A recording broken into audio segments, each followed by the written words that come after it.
Hello, welcome to Controversies in Church History and our continuing series called Catholic Lives, a series in which I give mini biographies of lesser known Catholics throughout history. Non-saints basically is the only category here.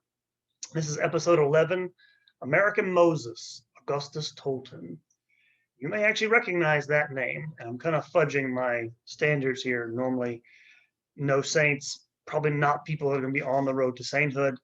It's the opposite in this case, because Augustus Tolton is basically one of the first Black American-born Black priest in the United States. The cause for his canonization has already been opened. He's already been declared a venerable, but his story is a really wonderful and inspiring one. So I thought this week we'd dive into his background. So let's get started. And if you don't know, just a little general background on Black Catholics in the United States, their existence in the States precedes the country itself, obviously, because of slavery. But you wouldn't think there'd be that many Catholics, but there's a minority, as it still is part of the church today, owing to the twin circumstances, of course, of slavery, but also the place of Black people on the Latin borderlands of the future United States, the colonies of Spain, colonies of France, and of course the one Catholic British colony, Maryland. In Maryland, just after the American Revolution in 1785, John Carroll, the first bishop of the United States, estimated there were about 3,000 Black Catholic slaves in the state of Maryland. In the 1790s, more Black Catholics would arrive from Haiti, fleeing the violent revolution there. By 1800, major populations included parts of southern Louisiana, southern Maryland, southern Missouri, and western Kentucky. And so there was a decently large population already. And it's in fact where we begin the story of Augustus Tolton is in Kentucky, where his mother, Martha Jane Chisley, was actually given as a dowry because of her family that she was owned by. Their daughter was getting married. So she was sent off with the daughter to Missouri from Kentucky and moved to Bush Creek, Missouri, near Hannibal, near the birthplace of Mark Twain. And in fact, both of the families that legally owned Martha Jane, both in Kentucky and Missouri, were Catholic families. And they took their Catholic faith serious enough to try to they did have all their slaves baptized and taught the faith. And as far as I can tell, they weren't the worst of the bunch in terms of slave owners and the treatment of slaves. However, there was no real anti-slavery sentiment, as far as I'm aware, in Catholic circles in the antebellum South. These families, like other slave owners in the South, tried to keep their slaves from learning to read and write, so they could not get ideas of freedom in their head. And Southern Catholics, like most white Americans, believed in the complete superiority of the white race to the Black. And so even religious orders in the antebellum South owned slaves, like the Jesuits, who founded Georgetown University, owned slaves. And just one last aside, part of the reason for this opposition to abolition probably went hand in hand with the anti-Catholic bigotry of most abolitionist leaders, who were mostly very devout Protestants who didn't like Catholicism very much. So you had things going on in the background there that made this a reality.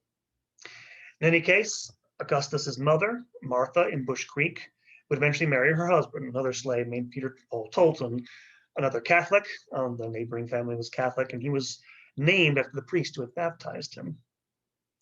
Together they had 3 children, the oldest, a boy, Charlie, the middle child, Augustus, and a daughter named Anne. And so Augustus Tolton came into the world, was born on April 1st, 1854, in Bush Creek, Missouri, and was baptized a couple months later, on May 29th of that year, at St. Peter's Church in what is today Rensselaer, I think is the way you pronounce it, Missouri.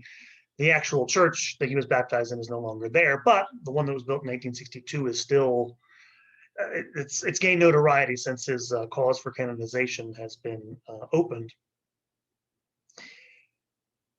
And despite his owner's efforts to prevent this, Peter Paul, his father, wanted to learn to read and write.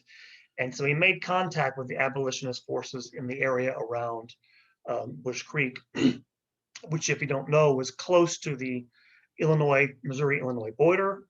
And across the way, across the Mississippi River, lay the city of Quincy, Illinois, which was a hotbed of abolitionism. And for example, a staunch abolitionist named Richard Ells lived in Quincy from 1835 onwards. And his house in Quincy became a significant stop-off on the Underground Railroad, helping escaped slaves make their way to Chicago.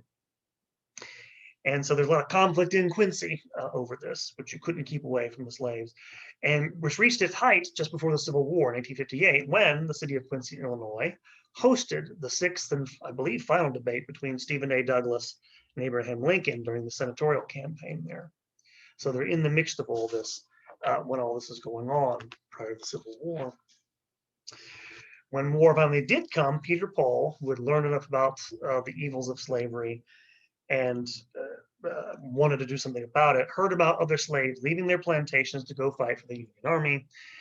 And he decided that he himself had to do this for the sake of his children. And before he left, Martha, one of their 3 kids, he told her that his children, quote, and I'm quoting here, must not be slaves. They must learn to read and write, and they must have a better life than we had. And so he went off to fight in the Union Army, which he never returned from. Peter Paul Tolton died of illness during the war and never saw his family again. And after he left, Martha Tolton became worried for her 2 young sons and her infant daughter. During the Civil War, slave traders were active in the area where they might take them away and sell them.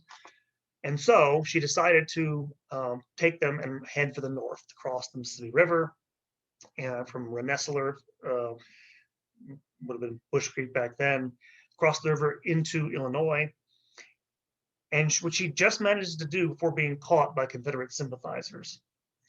And again, we're talking about days on end. I'm sort of rushing through it here. It's a pretty amazing story in and of itself. And with barely any food, marches her 2 young boys and an infant in her arms, makes it to Quincy, about 30 miles from where she started, where at that point, the early 1860s, they had a burgeoning colony of runaway slaves, about 300. There, she found work at a tobacco factory, where Augustus and Charlie came to join her. Unfortunately, Charlie was a sickly boy and died in 1863, aged only 10.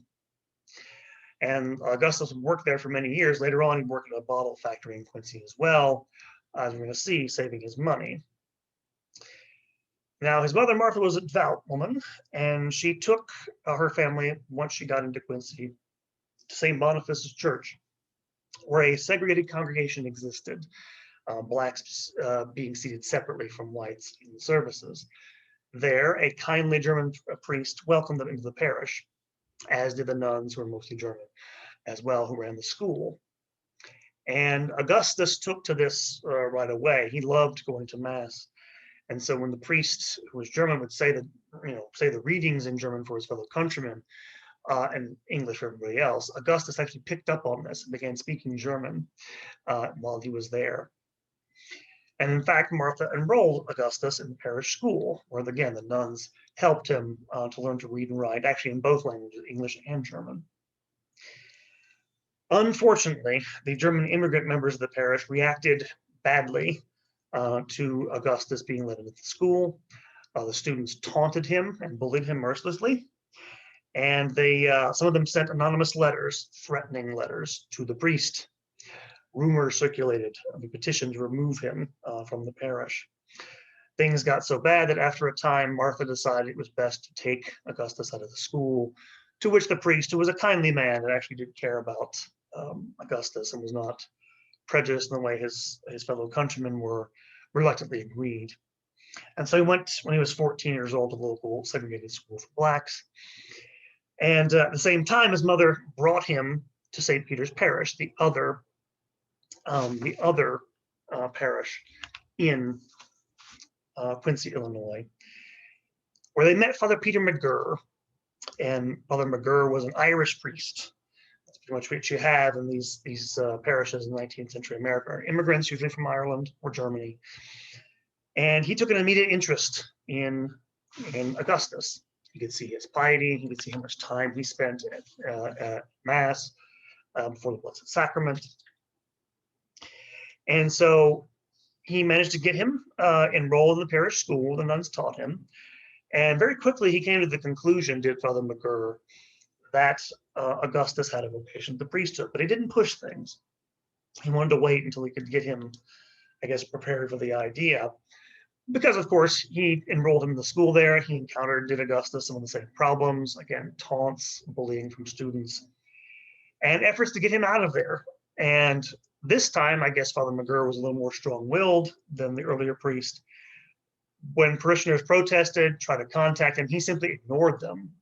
He actually left an entire delegation of parishioners standing outside in the snow one winter when they were trying to let him in, wanted to get in and talk to him about this. He simply refused to listen. And so he took Augustus under his wing, began to educate him.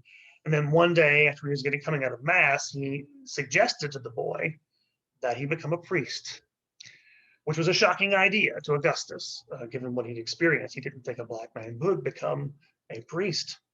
And so he was elated to hear this. And so this set him on the path to his vocation.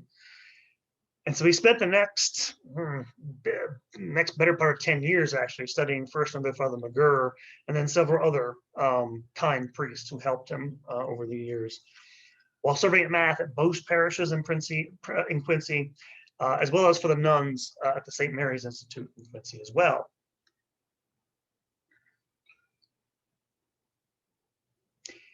From there, he applied to entrance to the seminary for the Franciscan monastery in Quincy, hoping to be enrolled there. But he received a letter a few weeks later, rejected him, and it was a rejection that would be repeated often throughout the coming years, to the effect stating that basically they didn't think the congregation, the people in the area, were ready to accept a black priest. The first of many such rejections. Even at the same time, he began to save money for his education, took on another job, part-time job, as custodian for both parishes in Quincy to save money. In the meantime, Father McGurr tried several options, including writing a newly formed missionary order, which was from England, which came to Baltimore, which was supposed to be dedicated to Africans, was also dedicated to African Americans in America. They'll come to be called the Josephites. It's still an order today of black priests. By the time it was brand new, and they simply didn't have enough members or enough money, they simply did not have a seminary at the time. And so, in looking for other options, he sent Augustus to Missouri, where a friend of his, Father Patrick Dolan, resided as a priest who he knew to be intellectually gifted, to go study under him, which, by the way, was a great risk because this is during Reconstruction in the 1860s, where it happened sometimes that former slaves would be kidnapped and brought back to work on farms. But he went anyway, lived with his mother there. And even though Father Dolan was an intellectually gifted man, he was very troubled, mostly troubled with drink. He succumbed to alcoholism while he was there, while Augustus was ironically working in a saloon to make men's meat while he was there, in which he had compassion on Father Dolan because he simply couldn't control himself. He gained sympathy to Tolton for people who ruined themselves through abuse this way. But it was no use. And so after some time, he decided it was time to leave and return to Quincy. Excuse me. And so while there, he enrolled back in Quincy in St. Francis's College, which is the college of the Franciscans there, the Franciscan school, under the direction of several priests, but particularly one, Father Michael Ricard, who was one of his mentors at the college.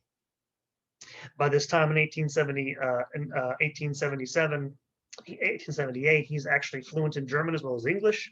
He can read in Latin and is beginning to learn Greek. So he's already obtaining the learning you need to be a priest at that point at Quincy University. And in fact, excuse me, at the behest of Father Michael Ricard, he becomes a lay catechist for Black Catholics in Quincy. The Blacks of the town at that point had become alienated from the parishes, so few attended them. And so he was sent to set up a school for these Black Catholics, where he did the best he could, trying to attract them to the parishes, in which he did his best, but they had lots of opposition in the town, mostly from local Protestant churches, who tried to hinder some of his efforts, drove away his students. So initially it was a bigger success in terms of getting numbers of people in there. But they did establish a school, which would come to fruition in later years, did Father Tolton, future Father Tolton, and some of his priest accomplices. Excuse me. By 1879, Tolton was growing restless to start a seminary formation. And so Father McGurr took a different tactic and wrote to his bishop, Bishop of Alton, which that's the Diocese of Springfield today, and asked him to plead Tolton's case to the Collegium Urbanum Propaganda de Fide in Rome. And the Propaganda de Fide, propaganda for short, is the seminary for missionary priests in Rome. It was founded in the 1620s by Pope Urban VIII, hence the name Collegium Urbanum, and asked him to be sent back to America as a missionary priest for the Black population. The bishop agreed to this. He actually agreed to pay for his formation, and he duly sent the request to Rome. Augustus, when he heard this, was overjoyed. After so many rejections, he hoped it would finally lead to him being accepted to one of these places. And so a few weeks later, when he got the news that he was rejected, he became almost in despair over this. Why is it that God has called me to this? People keep rejecting me for what seems like no reason but race. Seeing his despondency, Father Ricard from St. Francis wrote to his superior, the superior of the Franciscan order in Rome, and asked that Augustus, or they called him Gus, but we'll call him Father Augustus, be allowed to enter the Propaganda de Fide as a missionary, not for America, but for Africa instead. That was one of the things that the Franciscan order was doing at the time, apparently. And so Father Ricard wrote a very long letter with full testimony from virtually every priest and nun he had ever known, which was a bunch of them, and along with the recommendation of the bishop himself. And within a few weeks, the answer came back. Gus was finally going to seminary. He was going to Rome. He'd been accepted. And so he left for Rome in February of 1880, stopping off in Chicago first and then New Jersey along the way, where he stayed with a German nun, Sister Perpetua, who had been in Quincy previously, and her sisters, before boarding a ship and going off to Europe, where again he encountered a German priest he had known back in Quincy, where they said Mass together, and had company on the way there before stopping off in Paris briefly. And then finally he arrived in Rome on March 10th, 1880, arriving at the Collegium Urbanum de Propaganda de Fide, Propaganda Fide, I should say, excuse me, and being met by the cardinal prefect of the college, Cardinal Giovanni Simeoni. And he began officially his studies on March 12th, which, as some people have noted, it was the feast of St. Gregory the Great. St. Gregory the Great was a pope of the 7th century who, among other things that he did, was purchase the freedom of slaves in England. So an auspicious beginning. And in fact, in his recollection, his years in seminary for Augustus Tolton were some of the happiest in his earthly life. There at the Propaganda, he was surrounded by seminarians, priests, bishops, who all respected him, who had no racial prejudices, and who treated him with the dignity and respect that was often withheld from him in the United States. The students there hailed from all over the world, Europe, the Americas, Asia, and above all, Africa. And this gave him a sense of the church's universality. Excuse me. And also gave him a sense of how exceptional the United States was for its racial prejudices.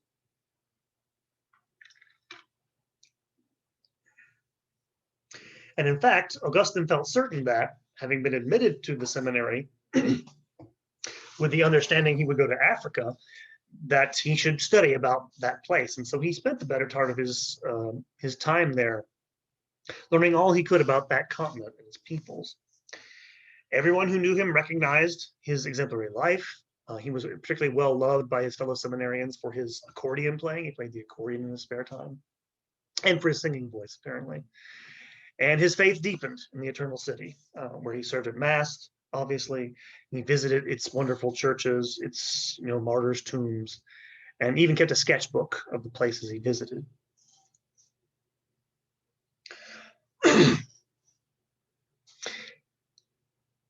Now, he was eventually ordained, going through the various orders that they had back in those days. And so you had 4 minor orders. He was ordained to 4 of those. Then finally, the last 3 are subdeacon, deacon, and priest. So after he'd been ordained deacon, he had to take a special oath to the propaganda, which required him to go wherever the Pope sent him as a missionary. And just before administering the oath, the cardinal informed him that they were not going to send him to Africa. Instead, they were going to send him back to America, back to Quincy, to minister to Black Catholics there. He was despondent. He even came close to shedding tears over this. Why? Because he'd finally found a place in the seminary where he was respected, where he was, seemingly, he didn't put it in these terms, he was loved, accepted. Now to have to go back to Quincy, to go back where people hated him for just being who he was, this was a severe blow. But in the end, he took the oath. And on Saturday, April 24th, 1886, Augustus Tolton was ordained a priest in the Basilica of St. John Lateran in Rome. And the next day, he celebrated his first Mass in St. Peter's Basilica. Excuse me. His journey back to America, unfortunately, was delayed for 6 weeks due to lack of funds, which the Vatican eventually provided for. The head of the propaganda, Cardinal Simeoni, provided for this, basically. And on the way back, when he was stopped off in England, he had to wait for 12 days for a ship to come in to take him back to America. He met an Irishman whose name we don't know, who invited him to come with him on a tour of the continent while he waited. So, kindness of strangers there. Excuse me.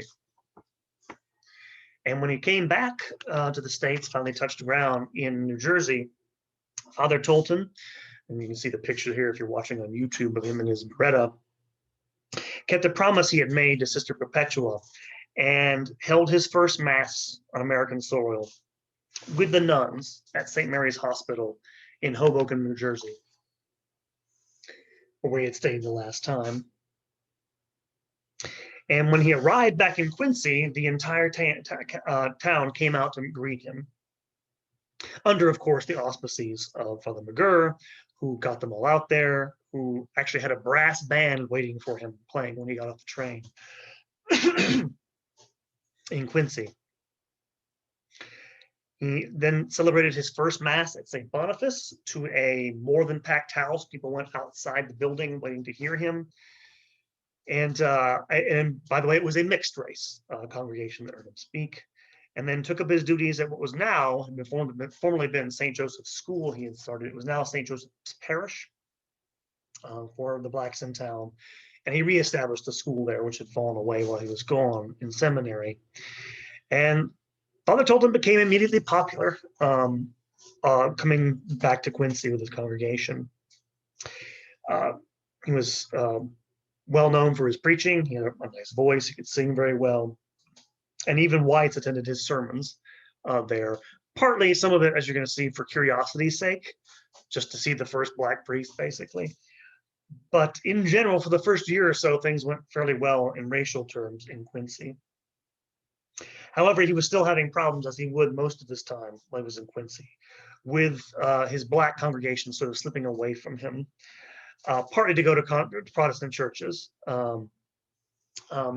This part he struggled with. He also struggled with some of the issues that his congregation had. Again, most of the African Americans in Quincy were tend to be poor. Some of them tend to lead kind of dissolute lives, and he made every effort to try to help them.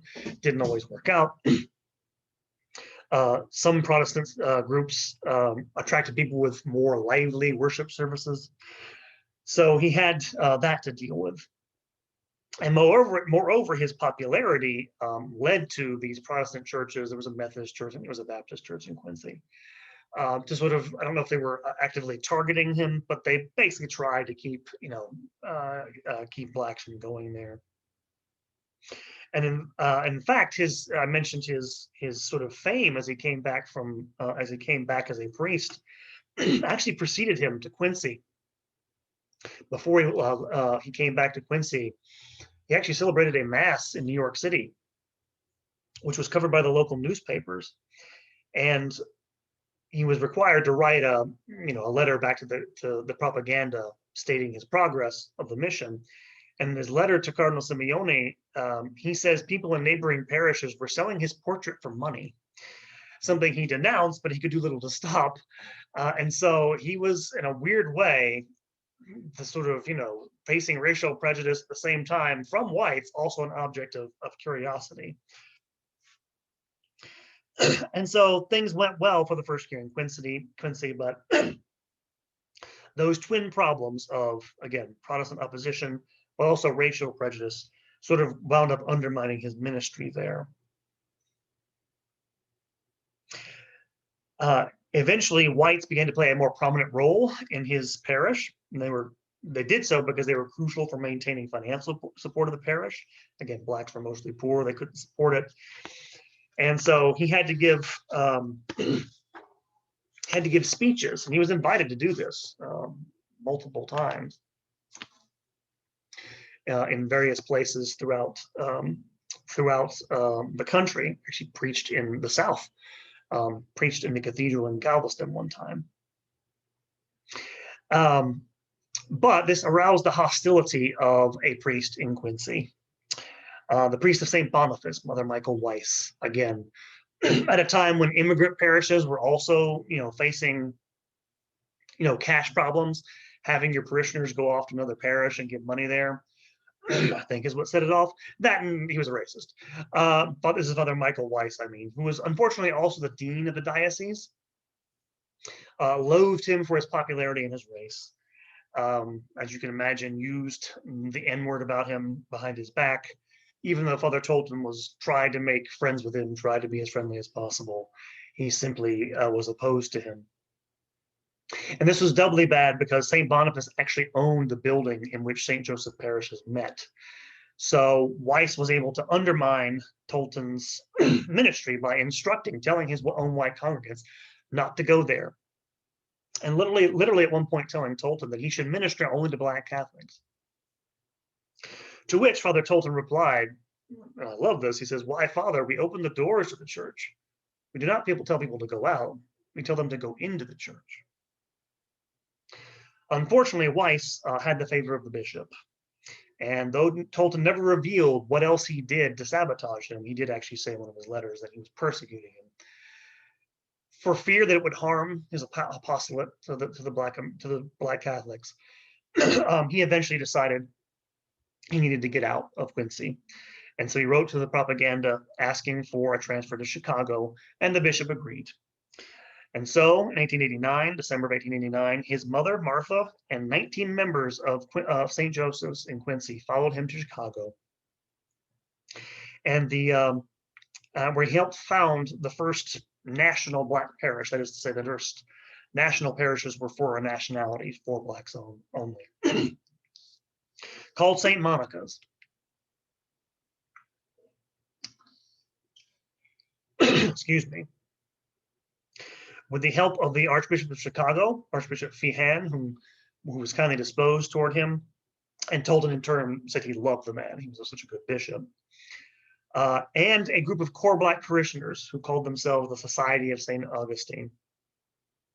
They eventually set up shop in a storefront church, basically, and in Chicago, and began to try to build a community and a school. His mother came to live with him in the rectory, and she acted as his secretary for the rest of the time there.